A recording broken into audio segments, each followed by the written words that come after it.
People always ask me, should I just get the degree or should I get the certification so I can start my career? Ain't neither one of them gonna guarantee you starting your career. I wouldn't get either one. I wouldn't get either one. I would do this damn list right here. Okay, so won't you share my ooh la la la?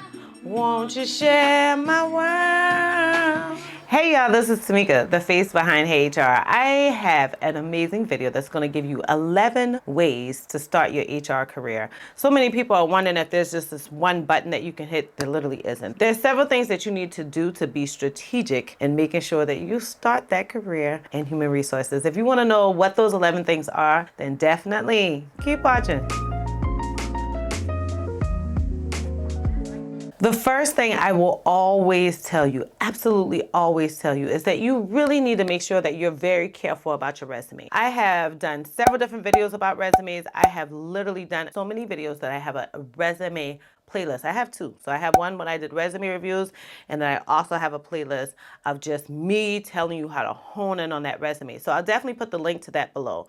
But you don't want just a regular resume. So many times we get these resumes and what we literally do is we just dump a laundry list of the things that we do every day. Nobody wants to just see what you're doing every day. Honestly, if they do, the salary isn't probably what you're looking for. If you want to make sure that you're getting a competitive salary, that you're working in a position that's going to be challenging, one that you're going to like, one that probably gives you all the things you're looking for, then what you really want to do is make sure that you have a resume that indicates that you know how to do that. You want to make sure that you're being very careful about showing whatever the problem was that that organization may have had, what actions you took to complete that problem, and what was the resolution from that problem. And y'all, you literally can do that in one bullet point. It doesn't have to be like this paragraph. That is what we call the P.A.R method. This really shows a transformation in your skills and shows how you need to put different concepts together in order to get something done. You absolutely want to also make sure that you have a header. You want to title that resume. So you'll have like your name, you'll have the address, and y'all, I've talked about this in the like 7 things you need to do in your resume or 7 mistakes, whatever. I'll put the link to that below. What you really want to do is make sure that you have your name. You guys always have your name so small. Don't have your name small. You wanted to take over that whole top row. Like if your name can fit where it takes up that whole line, great, because we don't call you applicant number 265. We literally call you by your name. As recruiters, as HR professionals, as human resources professionals, as hiring managers, we literally will identify you by your name. And it really makes managers, as well as HR, as well as recruiters, feel really connected to you. So we literally list you in the system by your name. We think of you as your name. You want to make sure that we can see your name so we can remember your name. Don't have it small. Make sure we can see it. After you already put that name there, you put that address and all that contact information, link to your LinkedIn profile, as well as whatever phone number's there for you. Don't put your full address. You're just going to put the city and the state. After you do those things, then you want to have a header there. You're like, well, Timeka, what should I put in that header, right? I get it. You don't want to put in that header customer service, truck driver, admin. You're all over the place. You want that header to show whatever job you're aiming to get. Sometimes people are like, well, I don't know if I can be an HR assistant or HR coordinator or HR generalist. I wouldn't put an HR generalist in it. I would group that header. If I'm putting more than one name or more than one title, job title, then I would group that by whatever entry level or mid-level or senior level. So if I'm looking for an entry-level job, I might put HR coordinator, HR admin / HR assistant, right? If I'm looking for a role more mid-level in my career, I'll probably put HR generalist or talent acquisition specialist or whatever, right? And then if I'm looking for something senior, we would expect by the time you're looking for an HR manager role, HR director, a VP of HR, chief human resources officer, that you literally only have that title there. That's all. Timeka, I've never worked in HR before. Should I still put that title? Hell yeah. Because that's what you want them to see you as. Even if you've only worked in like customer service, don't talk about the customers. Don't talk about your coworkers. You're going to talk about the employees. You're going to talk about the stakeholders. So you want to use words that really are used in HR, and it still literally means the same thing. If you're talking about your coworkers, you're talking about the employees. If you're talking about your shift supervisor, then you're talking about your leader. You're talking about your manager.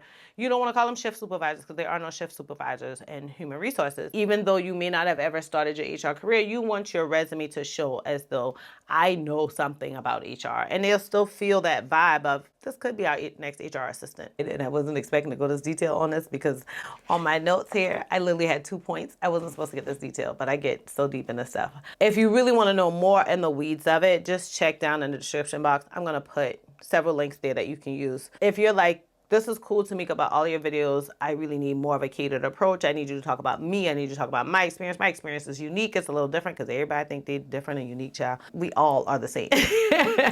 But if you want something that's more catered and focused to you, and I can talk specifically to you, specifically to your experience, go through your bullet points, tell you what header to put up, tell you what job you're prepared for. If you're like, I don't know which job I can do, if it's an HR assistant or HR generalist, I literally can go through those resume reviews so detailed that I can pinpoint and be like, listen, you're a good fit for such and such. And I'll help you make that resume turn in that way. If I feel like you fit for multiple jobs or multiple different areas of HR, I can help you create multiple resumes. So I'll put the link to the resume reviews below as well. But your resume is huge. Now, when you start looking for these jobs, y'all, every time I'll say, well, where have you been searching? Indeed. Indeed is popular as hell. They make a lot of money because I swear y'all in Indeed all the time. There are more job boards that you can use. I literally did an entire video telling you multiple, I think like 10 different job boards. So I'll put the link down to that below as well. As I'm thinking through, I'm like, God, I did a lot of videos. But there are tons of job boards. The ones that I think HR professionals can find the best HR positions, more of them, a variety, be catered to what they're looking for, is also Indeed. Yep. So you want to get an Indeed. You want to set up, I wouldn't say daily because Indeed gets to the point where they constantly feeding you jobs. And when they run out, they either send you the same job or they'll send you jobs that they think are related and it's not HR. So I would go for like a weekly or a monthly email, depending on how aggressive you are about your job search. And look at the company's website, not just what's in Indeed, but go at that company website, find them on LinkedIn, see what's on their page there, find them on Glassdoor, see what past employees are saying about them there. I would also use either LinkedIn Jobs. You can go in there and set up alerts and get emails from them and get the push notifications that's automatically in the platform so you can get it on web or on your cell phone. One good thing is they can tell you about like new jobs. They can tell you exactly who the recruiter is. If you click on that job, you can send a DM directly to that recruiter. So those are the good things that I like about LinkedIn. So you want to add that into your search. Another good popular one is ZipRecruiter. ZipRecruiter is pretty good too because they have a lot of amazing features. They do a really good job of keeping several different jobs in there.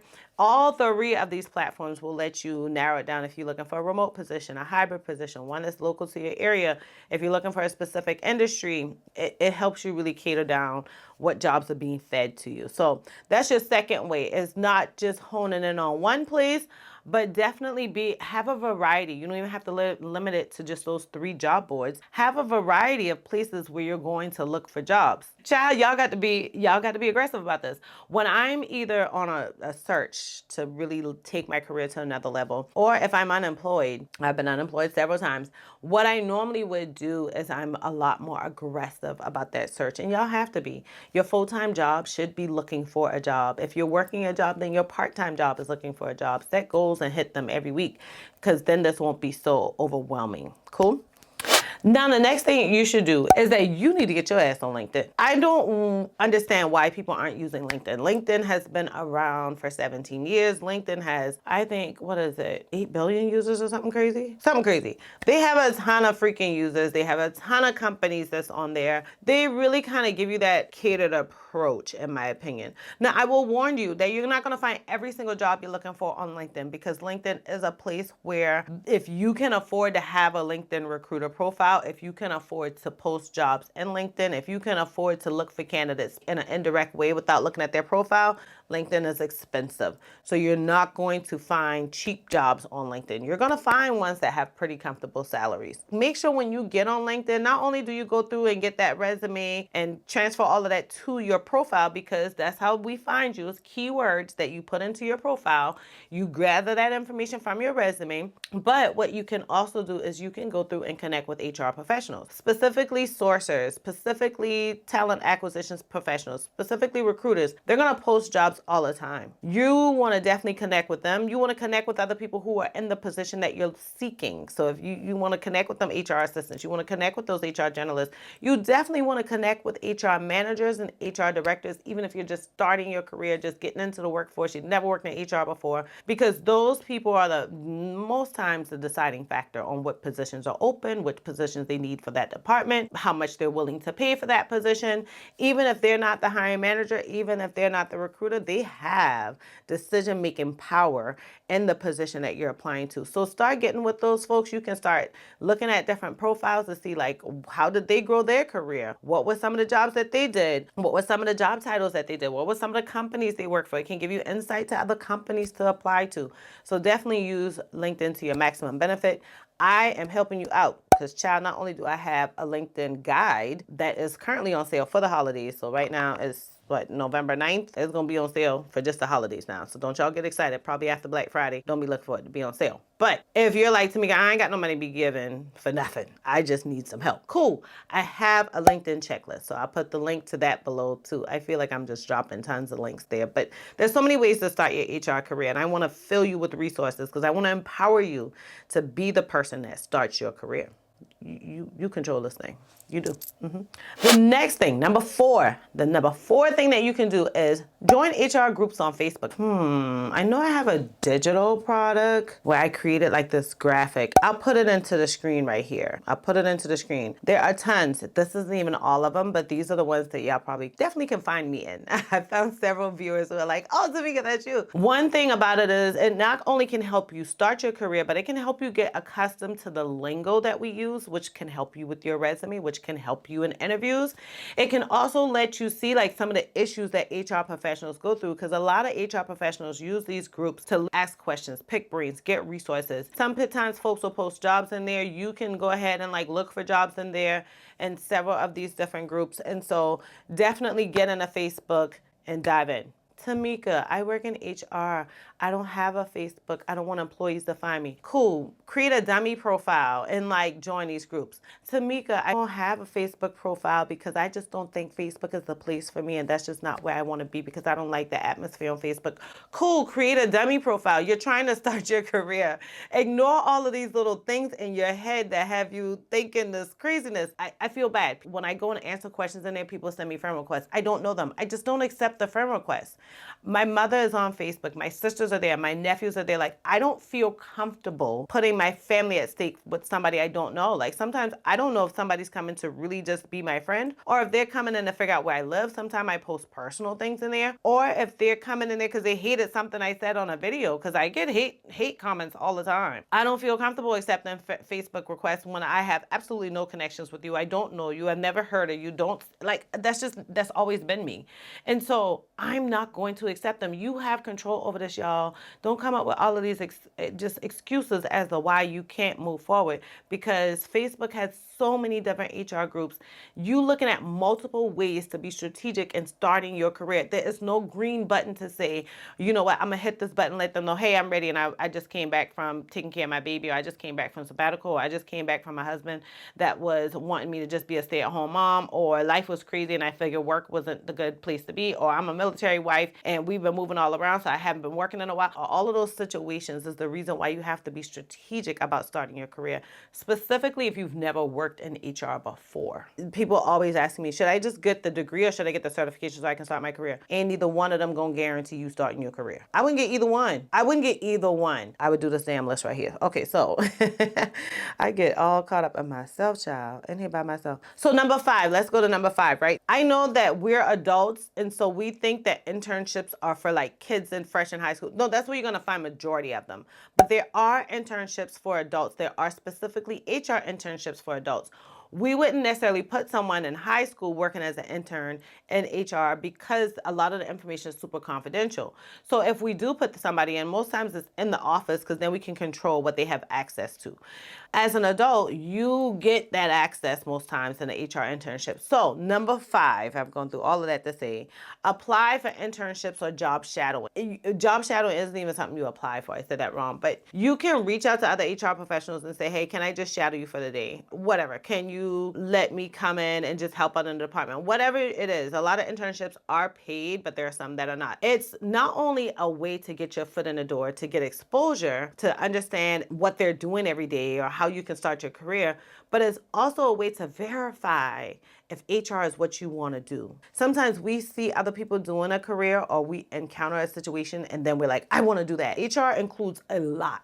So being able to job shadow or do internships We'll let you know if this is truly what you wanted to do. I wish I had done an internship or something a long time ago because I wasted a lot of money. That whole year that I was in nursing school, I paid out of my pocket as a single parent working 2 jobs and side hustles. I hated it. Don't think that I want to do HR. It sounds amazing. I want to help people. That's your favorite line, child. Y'all love that. I want to help people. Y'all stay want to help people. You ain't always going to be able to help people in HR. Whatever your passionate reason is for thinking you want to start HR, this is the way to validate if that's truly what you want to do, because it's not going to be a one-time instance. It's a career. You're looking at doing this job for years. So make sure you like it through some internships, some job shadowings. Number 6, you want to make sure to attend local SHRM meetings. You want to go to the SHRM website. You can find the different SHRM chapters. It's going to break it down by state. You go in that state and then you break it down by the actual chapters. Most chapters cover like several different counties. You want to find those meetings and attend. Most times you can attend them like at a discounted rate, or sometimes they're like $20, $25 to attend. But you get in the room with HR professionals. You see presentations that they need, things that they're seeking. You hear the questions that they're asking. Most local SHRM groups, definitely the one here in Charleston, Palmetto, they will allow people who are looking for jobs to get up in the group and say, hey, I'm looking for an opportunity. I can't tell you how many people I've helped get jobs there, how many people I've seen get jobs. Attend local SHRM meetings as often as you can. You don't have to go every month. You don't have to go to everything. Just tap in from time to time. Be prepared with your resume. Be prepared with a nice elevator pitch. Why you want to start HR. Something quick and short. Please don't go into no long soliloquy because you're going to bore somebody to death because they're brand new. You don't know them. But you want to go in there and network. Now, number 7, people may have been out of work for a while, but sometimes people will get like part-time jobs, or sometimes they'll have a job they worked before. You want to reach out to those places and see if they have an HR position, or if they're seeking HR help, if you can start in that role, if you can shadow, if you can do some internships, if you can even, volunteer. Now, these days, things cost too much money, so I'm about volunteering no more. But I was open to it a long time ago when I started my career. But child, today, everything's too expensive.